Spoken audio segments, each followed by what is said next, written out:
చింత లేదు, దిగులు లేదు, వేదన లేదు, దుఃఖము లేదు, కష్టము లేదు. కారణము యేసయ్య పుట్టాడు.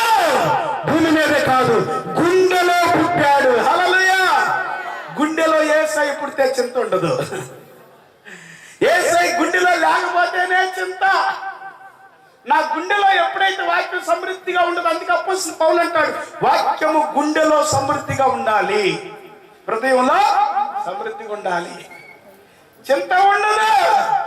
ఎందుకంటే గొప్ప ఆలోచన చెప్పింది వాక్యం. మనకి దేవుని వాక్యం చెబుతా ఉంది, దేవుని వాక్యము సర్వ సృష్టిని పుట్టించింది, కలుగు చేస్తుంది.